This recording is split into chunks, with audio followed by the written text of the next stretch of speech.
जरांगे पाटलांनी ज्या पद्धतीने हे आंदोलन उभं केलं होतं, हे आंदोलन काही एका दिवसात उभं राहिलेलं नव्हतं. सरकारने जरांगे पाटलांना काय मागण्या आहेत या अनुषंगाने विचार जर का केला तर सरकारची राजकीय कोंडी झाली होती. या समाजाला अंगावर घेण्याची शक्ती सरकारमध्ये राहिलेली नव्हती. म्हणून सरकारने जरांगे पाटलांच्या ज्या काही मागण्या होत्या त्या विचाराधीन ठेवून त्याच्यातल्या काही मागण्या प्रामुख्याने मान्य केल्या.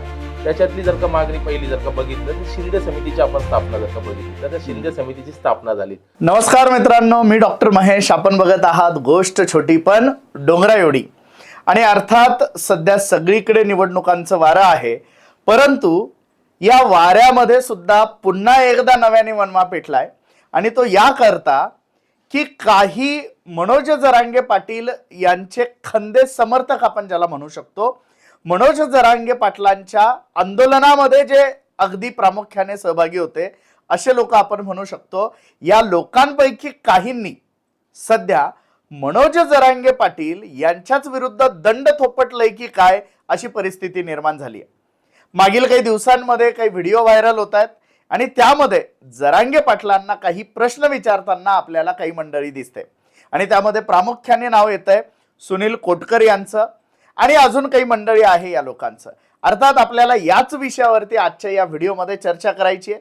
खरंच मराठा आरक्षणाचं काय झालं, मनोज जरांगे पाटील यांच्या आंदोलनाचं जी दिशा होती ती भरकटलेली आहे का आणि जरांगे पाटील यांचे सहकारी दुरावतायत का, या सगळ्या गोष्टींबद्दल आपल्याला चर्चा करायची आजच्या या व्हिडिओमध्ये. आणि याच चर्चेसाठी आपल्या सोबत जोडल्या गेलेल्या आहेत योगेश शेळके पाटील.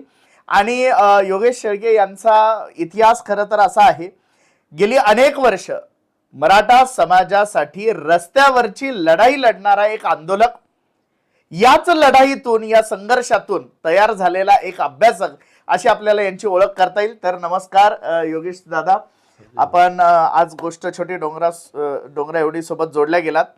आपण तत्काळ आपल्या विषयावरती येऊ. खरं तर मनोज जरांगे पाटील हे मागील काही वर्षांपासून मराठा समाजाच्या गळ्यातले ताईद आहेत. अर्थात मनोज जरांगे पाटील यांच्या आधीही मराठा आरक्षणाचा लढा चालू होता. अगदी तो अण्णासाहेब पाटलांपासून सुरू झालेला होता आणि आज तो मनोज जरांगे पाटील यांच्यापर्यंत आलेला आहे.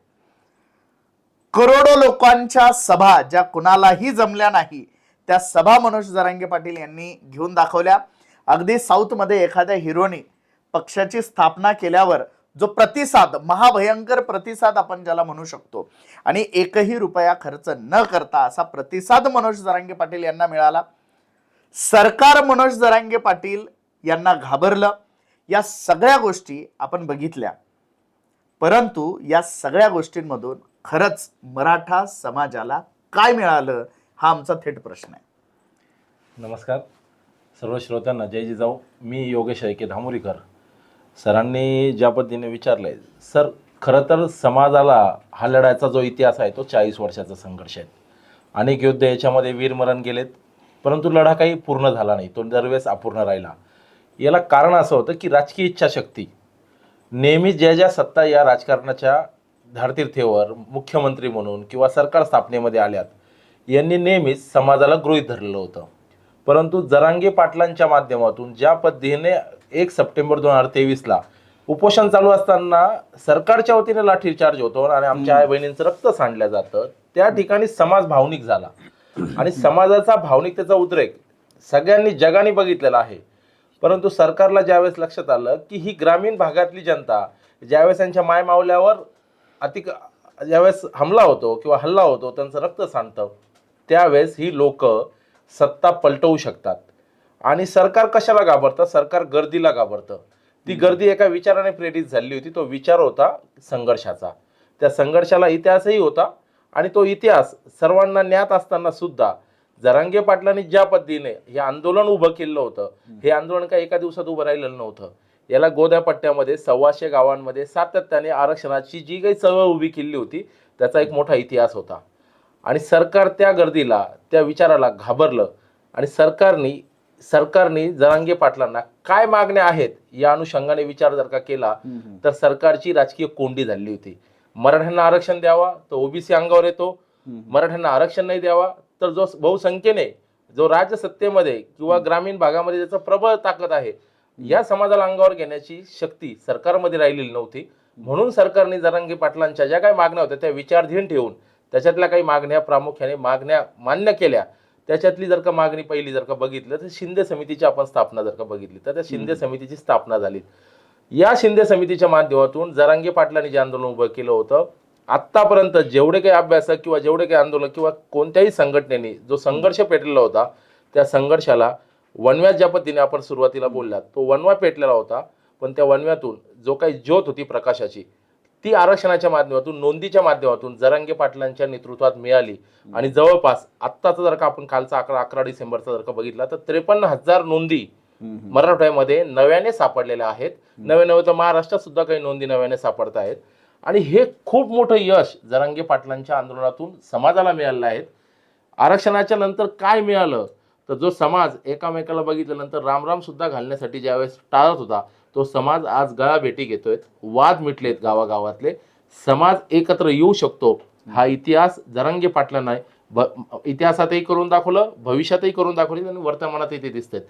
हे सगळ्यात मोठं यश आहे. आणि या माध्यमातून समाजाला जी तळमळ आहे की हो मी माझ्या जातीसाठी काहीतरी करू शकतो ही प्रेरणा तळागाळातल्या मायमावल्यांपर्यंत तरुणांपर्यंत मायलेकींपर्यंत पोहोचवण्याचं काम जरांगे पाटलांनी या आंदोलनाच्या माध्यमातून केलेलं आहे. अर्थात म्हणजे मनोज जरांगे पाटील यांच्या आंदोलनाला यश आलेलं आहे. काही ना काही प्रमाणामध्ये ते यश आपल्याला दिसून आलेलं आहे. परंतु आपण 4-5 दिवसांपूर्वी या मराठा आरक्षणाच्या आंदोलनामध्ये छत्रपती संभाजीनगरमध्ये प्रामुख्याने एक जो चेहरा वारंवार दिसतो ते सुनील कोटकर. कधी म्हणजे जरांगे पाटलांच्या विरोधात गेले म्हणून डॉक्टर तारक यांच्या म्हणजे तोंडाला काळं फासणारे जे कोटकर आहेत, म्हणजे जरांगे पाटलांच्या विरुद्ध एकही शब्द आम्ही ऐकू शकत नाही, या भूमिकेपासून जरांगे पाटलांच्या विरोधातली भूमिका त्यांनी मागील काळात घेताना दिसते. या मागचं काय कारण आहे? खरंच कार्यकर्ते नाही म्हणू शकत आपण खरं तर यांना, पण समाजासाठी जे झगडणारे आहेत ते मनोज जरांगे पाटील यांच्यापासून दूर जाताना आपल्याला दिसतात का? नाही काय असं एवढा मोठा समाज एवढा मोठा संघर्ष ज्यावेळेस एक नेतृत्व सांभाळतं त्याला तो काही एकटा ते सगळं बघत नसतो. त्यावेळेस अनेक चेहरे अदृश्य शक्ती त्याच्या पाठीमागे असतात. मग सुनील कोटकर पाटील आपण काल परवाचा जर का व्हिडिओ बघितला तर सुनील कोटकर पाटलांचे डोळे जे सांगतायत, डोळे जे बोलतायत, त्यांच्या तोंडातून निघणारे शब्द, त्यांच्या डोळ्यातून जे निघणार जे काही सत्य परिस्थिती आहे ते आपण सगळेजण बघतो. पण याला एक पार्श्वभूमी आहे. कारण सुनील कोटकर म्हणजे जरांगे पाटलांचा उजवा हात ज्या पद्धतीने आपण म्हणतो की प्रत्येक आंदोलनात म्हणजे जरांगे पाटलांच्या ज्या पांडुरंग तारंगांच्या फार्म हाऊसवर जरांगे पाटील असतात तिथं ड्रोन फिरले तर सगळ्यात पहिले आंदोलन करणारा सुनील कोटकर. जरांगे पाटलांविषयी हाके बोलले तर सगळ्यात पहिले रास्ता रोको करणारा सुनील कोटकर. ही जी काही प्रति जरांगेंची जी भूमिका कोटकर निभवत आहेत तर कोटकरांना असं काय झालं तर याच्या पाठीमागं जी मनातली खतखत असते की आपण सातत्याने काम करतोय पण समाजाच्या पदरात काही येत नाही, ती नैराश्य जे आहे, सराउंडिंग जी आहे, आजूबाजूला लोक प्रश्न विचारतात. कोटकर एक बोलले की जरांगे पाटील लोकांचं ऐकून घेत नाहीत.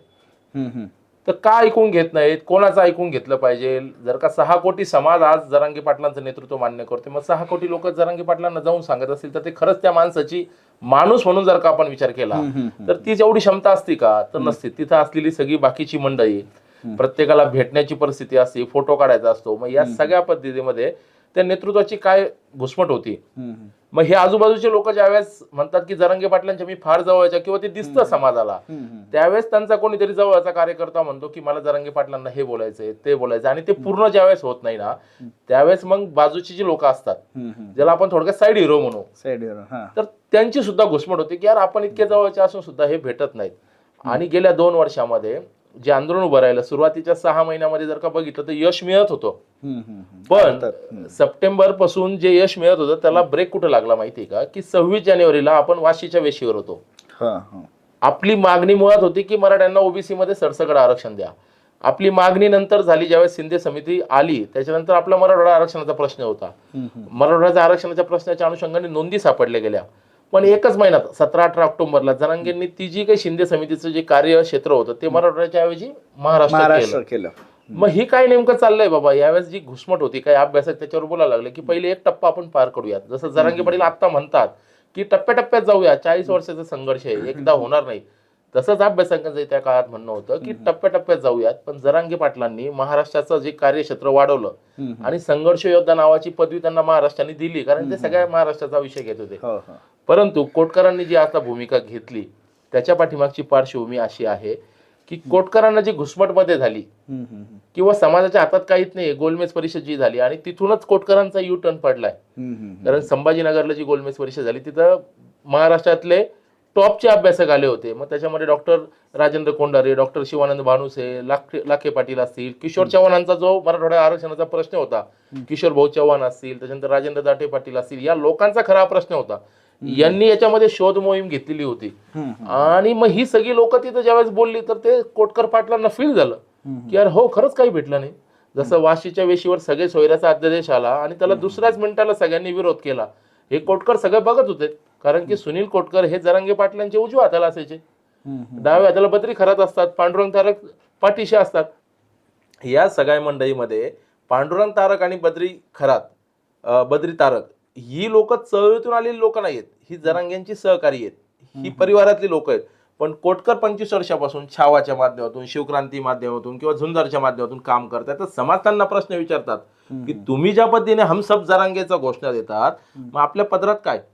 मुळात मराठवाड्यामध्ये 1550च्या आसपास गावांमध्ये नोंदी सापडल्यात. जिथं नोंद आहे तिथं प्रमाणपत्र मिळणार, त्याच्या कुळात मिळणार, त्याच्या वैयक्तिक भावकीत मिळणार. इथपर्यंत लढा यशस्वी झाला आणि हा 1 जून 2004चाच कायदा आहे. पण नोंदी सापडत नव्हत्या, त्या नोंदी जरांगे पाटलांच्या नेतृत्वात सापडल्या. हे कोटकर ज्यावेळेस ओरडून जगाला सांगतायत ना, त्यावेळेस खाली ट्रोलिंग करणारे जे भावनिक कार्यकर्ते असतात त्यांना तो विषय लक्षात येत नाहीत. आणि म्हणून कोटकरांची जी घुसमट झाली आणि कोटकरांनी ते बोलून दाखवलं. आक्रमक चेहरा आहे, सहजच अभ्यासी वृत्ती जी असती कार्यकर्त्यांमध्ये, मांडणीचे वेगवेगळे माध्यम असतात, त्यांनी त्या पद्धतीने ते बोलून दाखवलं.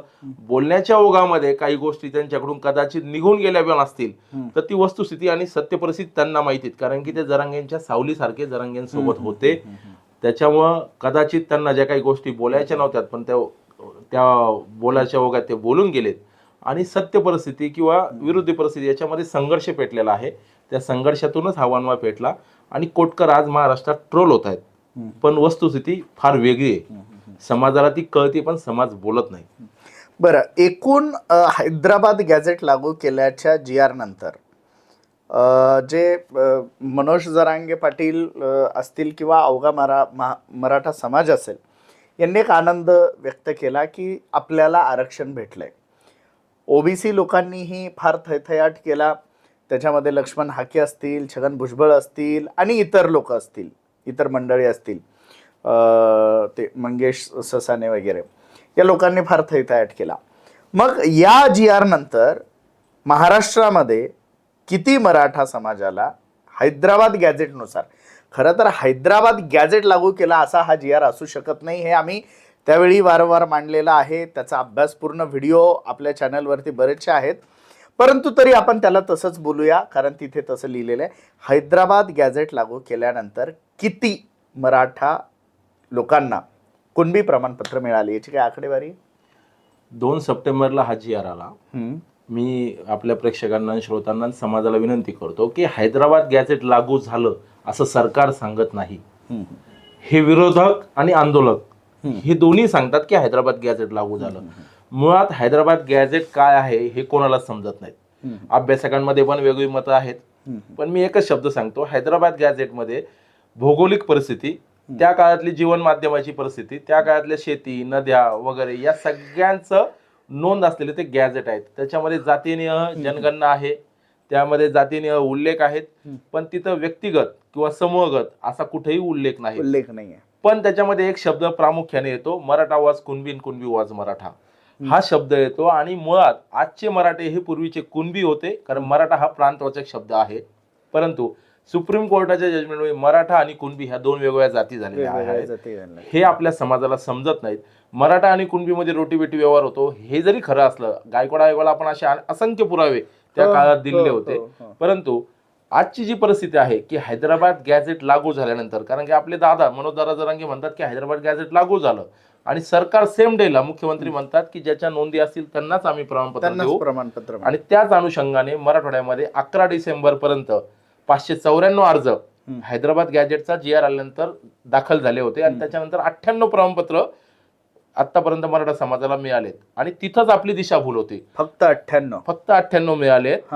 आणि मग त्या दिवशी मी 12 डिसेंबरला नागपूरला अधिवेशनात होतो. मी बऱ्याचशा मराठा आमदारांना म्हटलो की तुम्ही याच्यावर अधिवेशनामध्ये बोला, ऐन वेळेच्या प्रश्नामध्ये तुम्ही याच्यावर बोललं पाहिजे. तर कोणत्याही आमदारांनी ती हिंमत केली नाही, कारण की ओबीसी समाज कोणत्याही मराठा आमदाराला अंगावर घ्यायचा नसतो. आणि वस्तुस्थिती अशी आहे की ज्यांचे प्रमाणपत्र निघले ते फेसबुकला टाकतात की हैदराबाद गॅझेट नुसार निघले. ऍक्च्युअली ज्याची नोंद असेल त्याला ते हैदराबाद गॅझेट असो नसो ते मिळणारच आहे. हैदराबाद गॅझेट फक्त कुटुंबातल्या नातलगांना आपल्याला द्यायचं असेल तर नाही सर, त्याच्यात पण मी थोडस पुढे जाऊन वडिलांकडचे 1 जून 2004 ला जो कायदा आला किंवा जो GR आला तो खत्री आयोगाच्या शिफारसीनुसार आला. कोणता तरी आयोग स्थापन करावा लागतो. आज 2 सप्टेंबरला कोणता आयोग स्थापन झाला? कोणती अशी तरतूद झाली? फक्त लाखो संख्येने मराठी मुंबईत गेले, भगवं वादळ तयार झालं आणि मराठा समाज मुंबईमध्ये येऊन शकतो आणि लाखोच्या संख्येने शकतो हे सिद्ध झालं. पण मराठ्याच्या हातात काय पडलं? पण जे प्रमाणपत्र निघत आहेत ते प्रमाणपत्र हा GR आला असता किंवा नसताही आला तरी ते निघतच होते. जर का हैदराबाद गॅझेट लागू झालं तर ते मराठा समाजापुरतं होणार नाही. असं कुठलंही विधेयक विधिमंडळात आलं नाही. त्याच्याकरता एखादं विधेयक आणावं लागेल आणि त्याच्यातून कायदा होईल आणि कायदा झाल्यावर तो कोर्टात चॅलेंज होऊ शकतो. कारण की मराठा आरक्षणाचे अनेक कायदे झाले, कोर्टात चॅलेंज झाले आणि मराठा आरक्षण गेलं. बरं, म्हणजे एकूण 98 प्रमाणपत्र फक्त त्या हैदराबाद गॅझेटच्या GR नंतर मराठा समाजातील लोकांना भेटलेले आहेत. आणि त्यातूनच जे काही कोटकर आहेत किंवा इतर मंडळी आहेत, अर्थात प्राध्यापक शिवानंद भानुसे असतील, अभ्यासक बाळासाहेब सराटे असतील आणि आता कोटकर साहेब असतील, हे सगळेजण साधारणतः आता ह्या सगळ्या गोष्टींबद्दल बोलताय. हे बोलताना अजून एक कोटकरांनी एक भावनिक मुद्दा मांडला की जरांगे पाटील अपमान करतात. नाही, मी व्यक्तिगत माझ्या बाबतीत तरी मी सांगेल, मी ज्या संघटनेचं काम करतो, एखादा जिल्हा जरी आपल्या कार्यकर्त्यांचा आपल्याला हाताळायचा असेल तर 50 कार्यकर्त्यांचे जर का दिवसभरात फोन आले तर मानसिकता बिघडून जाते. आज लाखो समाजाच्या अपेक्षा जरांगे पाटलांकडून आहेत. बरं, नुसत्या मराठा समाजाच नाहीत, इतर समाजाचेही लोक त्यांचे प्रश्न घेऊन जातात. 6 सप्टेंबरला मी गॅलेक्सीमध्ये ज्यावेळेस जरांगे पाटील ऍडमिट होते, मी गेलो तिथं कुडेकर पाटील आणि प्रदीपदादा सोळंके होते. ते मला म्हटले की पाटील आराम करतायत, सध्या बोलू नका. मी 3 तास थांबलो. 3 तासानंतर जरांगे पाटलांनी मी थांबलोय त्यांच्या ज्यावेळेस लक्षात येतंय त्यावेळेस ते म्हणले की काय तुमचं?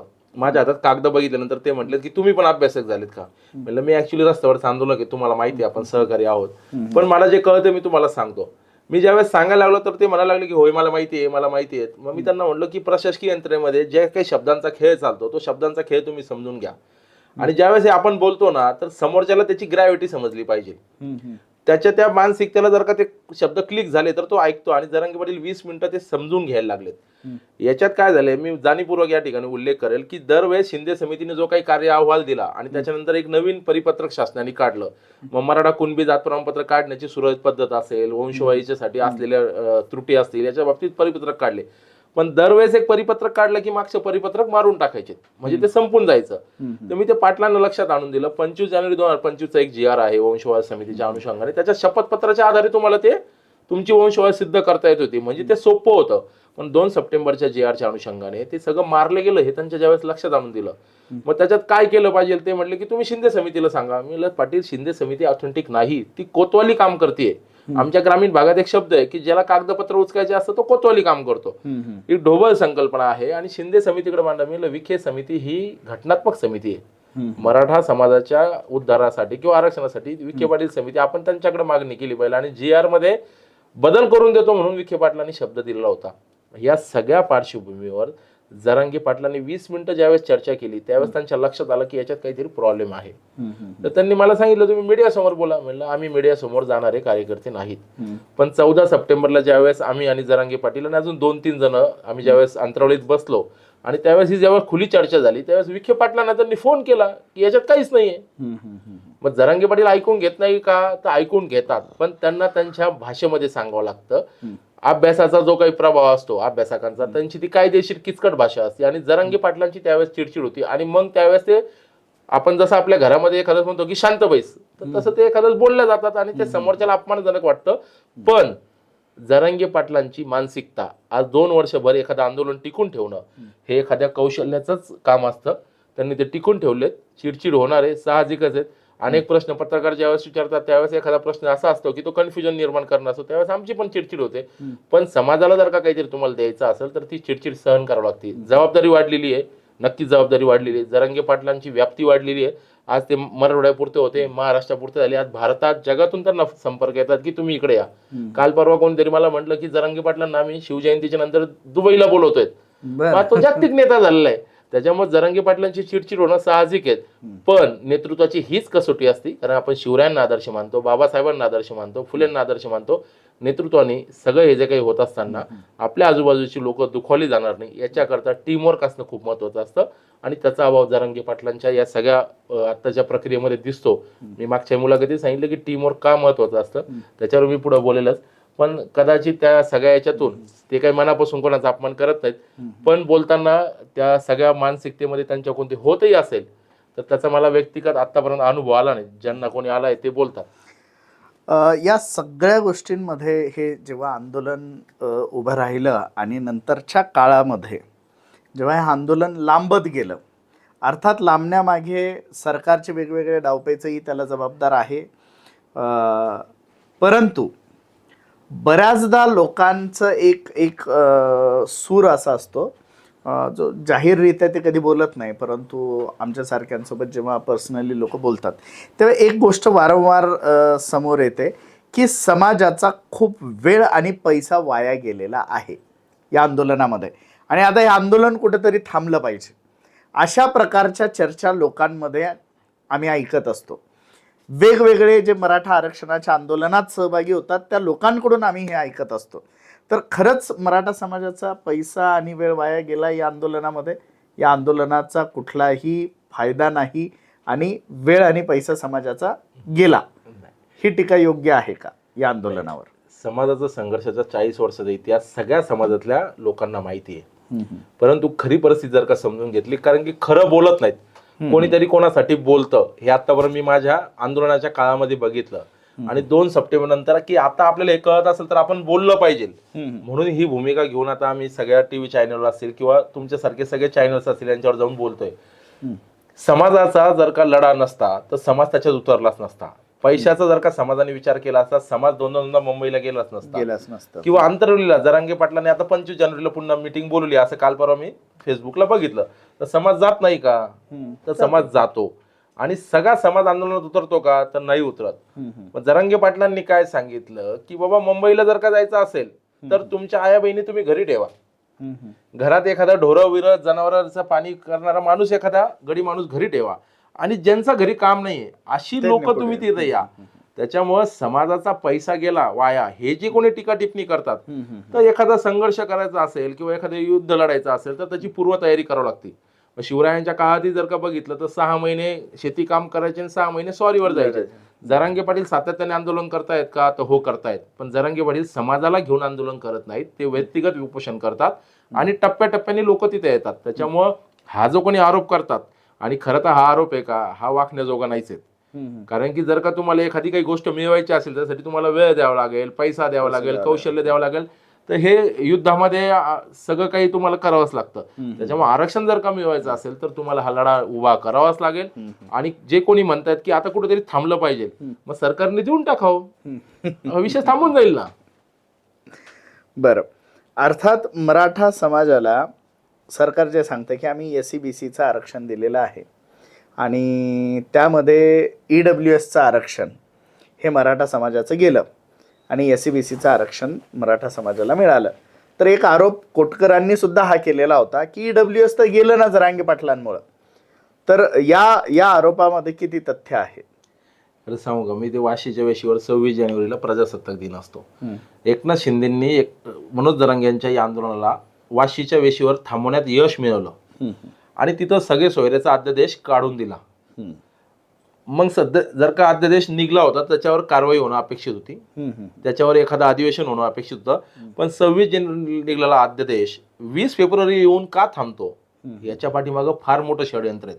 जी अदृश्य शक्ती मी तुम्हाला म्हटलो ती अदृश्य शक्ती याच्या बाबतीत बोलते, समाज माध्यमांवर बोलते किंवा तुमच्या आमच्या सारख्यांमध्ये बोलते, परंतु एक शक्ती ज्याला विरोध करते आरक्षणाला, ती शक्ती जाणीवपूर्वक मराठा समाजाला आरक्षणाच्या भोवती खेळवत ठेवायचं आणि बाकीच्या जाती जवळ करायच्यात.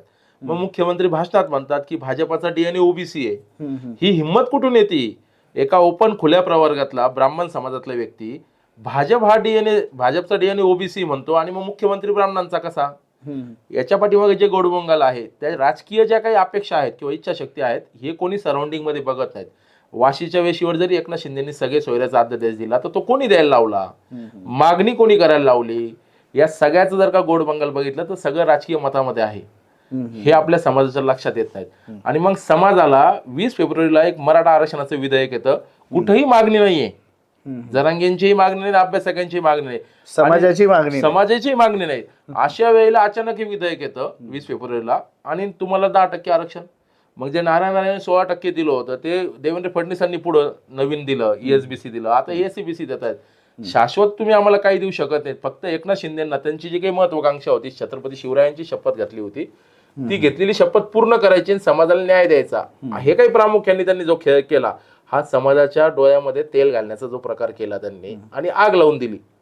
आणि मग संघर्ष पेटला की EWS बरं होतं ना, ज्याच्यामध्ये तुम्हाला फक्त जायचं ना आर्थिक दुर्बल घटकाचं प्रमाणपत्र काढायचं, कुठं व्हॅलिडिटी करायची नाही, काही करायची नाही. मग समाजाला किचकट आरक्षण का दिलं? ते शाश्वत नाहीये. आणि मग संघर्ष पेटला की जे EWS महत्वाचं, त्याला कारणीभूत पण असं आहे की वर्ग 1, वर्ग 2, वर्ग 3 आणि 4च्या ज्या काही कर्मचाऱ्यांच्या जागा भरल्या जातात 3ऱ्या आणि 4थ्या क्रमांकावर, EWS आरक्षणामधून जे काही आपले पोलीस भरती होणारे जे मेरिट लिस्ट लागते, कट ऑफ ज्याला आपण म्हणतो, त्याचा कट ऑफ कमी होता. पण ओबीसी मध्ये गेल्यानंतर तो कट ऑफ वाढला आणि एससीबीसीचा जो काही आरक्षणाचा कट ऑफ आहे तो संघर्ष फक्त आपल्या जातीच झाला ना. त्याच्यामुळे त्याची जी नंबर ऑफ क्वांटिटी आहे ती 10 पैकी 10 पोरं आपली जरी लागली असतील तर त्यांना उद्या हे आरक्षण शाश्वत आहे का? तर हे शाश्वत नाही. आताही संभाजीनगरच्या खंडपीठामध्ये 3 केसेस चालू आहेत. एक गंगापूर तालुक्यातली, एक कन्नड मधली आणि एक उस्मानाबाद मध्ये लातूर मधली एक केस आहे. त्या पोरांना चॅलेंज झाले. प्रॉब्लेम काय आहे की समाज समजून घ्यायला तयार नाहीत आणि मग कोणीतरी उठतो की EWS बरं होतं, एससीबीसी बरं होतं. आता गोलमेज परिषदमध्ये एक अभ्यासक म्हटले की आपण एससीबीसी टिकवण्यासाठी प्रयत्न केले पाहिजेत. जर का इंदिरा साहनीची 50%ची कॅप घालून दिली आहे, राजकीय इच्छाशक्ती आहे तोपर्यंत टिकतं. हे आपण देवेंद्र फडणवीसांनी दिलेलं आरक्षण बघितलं. उद्धव ठाकरे सत्तेत आले, मग देवेंद्र फडणवीसांची टोळी जी आहे वकील लोक, ही टोळी जाती त्याला चॅलेंज करते आणि ते घालून टाकतात. तसंच एकनाथ शिंदेंनी जे दिलं आरक्षण आहे, जोपर्यंत एकनाथ शिंदे भाजप सोबत आहेत, जोपर्यंत राजकीय इच्छाशक्ती आहे तोपर्यंत ते टिकल. ज्या दिवशी एकनाथ शिंदे सत्तेतून बाहेर होतील त्या दिवशी ते 6 महिन्यात आरक्षण गेलेलं राहील आणि पुन्हा एकदा जी लोक नोकरीला किंवा शिक्षणात त्याचा फायदा घेत आहेत त्यांच्यावर पुन्हा एकदा गदा येऊ शकते. याच्यापूर्वी ती आली आणि मग त्याच्याकरता नवीन प्रश्न म्हणून आपल्याला आंदोलन करावं लागतं आणि मग सुपरन्युमॅरिटी केस म्हणून किंवा स्पेशल केस म्हणून त्या गोष्टी आपल्याला सरकारच्या वतीनं पदरात पाडून घ्यावं लागतात. मग हा संघर्ष मराठा समाजाला जाणीवपूर्वक करत ठेवायला लावायचा. याच्याकरता EWS, एससीबीसी हा जो काही घोळ चाललाय, हा घोळ न करता समाजाला एकनाथ शिंदेनी ज्या पद्धतीने या आंदोलन ज्यावेळेस चालू झालं त्यावेळेस 20% EWS करतो असं आश्वासनही दिलं होतं. पण ही गोष्ट समाजाला माहीत नाही. मराठा आरक्षणाचाही प्रश्न, पण मग 19% जर का मराठा समाज गेला ओबीसी मध्ये तर किती टक्के आपल्याला मिळणार आहेत? हाही खूप मोठा संघर्ष आहे, हाही खूप मोठा समजून घ्यायचा विषय आहे. पण समाजामध्ये जाणीवपूर्वक दिशाभूल करून समाजामध्ये संघर्ष करायचा. मग कोटकर सारखी आता जी लोक जरांगेंसोबतची होती ती बोलायला लागली, मग त्यांना ट्रोल करायचं. पण समाजाने वस्तुस्थिती समजून घेतली पाहिजे, नेतृत्वाने समजून घेतली पाहिजे की समाजाला काय अपेक्षित आहे तेच समाजाला दिलं पाहिजे, नाही तर मग विरोध होणारच आहे. नक्कीच. एकूणच आपण सगळ्या प्रश्नांवरती खूप सुंदर चर्चा केली, परंतु जाता जाता एकच, समाज बांधव म्हणून समाजाच्या नेतृत्वाच्या विरोधात उभं ठाकणाऱ्या लोकांना आपण काय संदेश देऊ शकता? मतभेद असावेत, मनभेद नसावेत. मी सुनील कोटकर पाटलांशी पण काल फोनवर चर्चा केली. जरांगे पाटलांकडे काही आपली संभाजीनगरची मंडळी गेली, त्यांच्याशी चर्चा केली की कुठंतरी मतभेद आहेत. मग ते मतभेद कसे मिटतील? तर ते कुठंतरी एकत्र बसावं लागेल, तो विषय समजून घ्यावा लागेल. कोटकर पाटलांचं काय म्हणणं आहे, जरांगे पाटलांच्या समर्थकांचं काय म्हणणं आहे. खरं तर मी तर करेक्शन असं करेल की जरांगे पाटलांचे समर्थकच कोटकर पाटील आहेत. हो, अर्थात ते काही कोटकर पाटलांना व्यक्तिशः विरोध करत नाहीयेत. त्या जे काही विचार येत आहेत किंवा जे काही समोर दिसत आहेत त्याला ते विरोध करतायत, त्या मताला ते विरोध करतायत. ती मतं आणि मतांतर असलीच पाहिजे, संघर्ष चर्चेतून झाला पाहिजे, वाद संवाद राहिला पाहिजे, पण वैयक्तिक मनभेद झाले नाही पाहिजे. आजही कोटकर पाटील किंवा जरांगे पाटील हे एकमेकाला संवादात करू शकतात, त्यांच्यात काही मनामधला संघर्ष नाही आहेत. पण जी काही घुसमट कोटकर पाटलांनी, आणि ते कोटकर पाटलांनीच बोलणं योग्य होतं, कारण की ते जरांगे पाटलांचे फार जवळचे सहकारी होते. दुसरं एखाद्या कोणी बोललं असतं तर त्याला वेगळ्या पद्धतीने ट्रीट केलं गेलं असतं. कदाचित ज्या पद्धतीने तुम्ही सुरुवातीला म्हटलं की रमेश तारकांना काळं फासलं गेलं, त्याच पद्धतीने जर का एखादा दुसरा माझ्यासारखा नवीन कार्यकर्ता किंवा जो जरांगे पाटलांच्या जवळचा नाही तो बोलला असता तर कदाचित त्याला त्या पद्धतीने उत्तर दिलं गेलं असतं. पण कोटकर पाटील हे जरांगे पाटलांचे उजवे हात म्हणून पूर्ण महाराष्ट्रभर त्यांनी दौरे केलेले आहेत. त्याच्यामुळे त्यांना फक्त ट्रोलिंगच होतीये. आणि वादविवाद झाले पाहिजे, घरामध्ये कुटुंबामध्ये वादविवाद झाले तरच काय नेमकं पुढं करायचंय हे समोर दिसून येतं. आणि माझे ज्यांना कोणाला जरांगे पाटलांसोबत मतमतांतरे असतील त्यांना सर्वांना सांगणे की चर्चेतून मार्ग निघतात. आणि जरांगे पाटलांच्याही समर्थकांना सांगणे की ट्रोलिंग करण्यापेक्षा समोरच्याचं मत जाणून घेतलं पाहिजे की संघर्ष नेमका कशाचा आहे, मतांचा आहे किंवा मनभेदाचा आहे. आणि माझ्या मते मनोज जरांगे पाटलांना सर्व संघटना महाराष्ट्रातल्या, कारण त्यांची एक शिवबा नावाची संघटना होती, ही संघटना असताना सर्व संघटनेनी त्यांना समाजाचं नेतृत्व म्हणून स्वीकारलं. त्याच्यामुळं मतमतांतर असतील, मनभेद नसतील, ज्यांना कोणाला समाजाच्या या लढ्यामध्ये जरांगे पाटलांच्या मताला विरोध असेल त्यांनी ती मतं टीव्ही माध्यमातून असेल, सोशल मीडियातून माध्यमातून असेल आणि जरांगे पाटलांना व्यक्तिशः असेल ही सांगितली पाहिजे. आम्ही जी कोणी लोक आज बोलतोय तर जरांगे पाटलांशी संवाद ठेवूनच बोलतोय ना. त्याच्यामुळे मतमतांतर असतील, कारण की सगळ्यांचं उद्दिष्ट समाजाच्या भविष्याच्या, उज्ज्वल भविष्याचा आहे. त्याच्यामुळे मतमतांतर असलीच पाहिजे तरच चर्चा घडतील आणि चर्चेतून समाजाचं उज्ज्वल भविष्य घडेल. नक्कीच. एकूणच हे होते आपल्यासोबत योगेश शेळके धामोरीकर. सगळ्याच सध्याच्या प्रश्नांवरती आपण अर्थात चर्चा केली आणि मनोज जरांगे पाटील यांचे खंदे समर्थक आणि आज तेच त्यांच्या विरोधात बोलतायत त्यांच्याबद्दलही आजच्या या व्हिडिओमध्ये आपण चर्चा केली. आणि एकूणच समाज कुठलाही असो, आंदोलकांमध्ये एकवाक्यता ही खरं तर नसतेच, मतमतांतरे असतात आणि अर्थात ती त्यांच्या त्यांच्या अभ्यासातून, संघर्षातून आलेली असतात. त्यामुळे प्रत्येक मताचा आदर हा आपण ठेवलाच पाहिजे. परंतु हे सगळं करत असताना समाजाच्या आंदोलनाला गालबोट लागणार नाही या सगळ्या गोष्टींची काळजी घेणं ही सुद्धा आपली सगळ्यांची एकूणच जबाबदारी असते. कारण आंदोलन उभं राहण्यामध्ये कुण्या एकट्या दुकट्याचा नव्हे तर अखंड समाजाचा हातभार असतो आणि या समाजाच्या भवितव्याला धारेवरती धरण्याचा अधिकार कुठल्याही एकट्या दुकट्या व्यक्तीला, कार्यकर्त्याला नसतो. ही जाणीव जर आपल्याला झाली तर अर्थात समाजाच्या आंदोलनाला आपण कधीही धक्का लावणार नाही, ही भूमिका सगळ्यांची राहील. अर्थात हा व्हिडिओ जर तुम्हाला माहितीपूर्ण, अभ्यासपूर्ण जर वाटला असेल तर लाईक आणि शेअर करायला विसरू नका. अजूनही जर आपण आमचं हे चॅनल सबस्क्राईब केलं नसेल तर या चॅनलला नक्की सबस्क्राईब करा. धन्यवाद.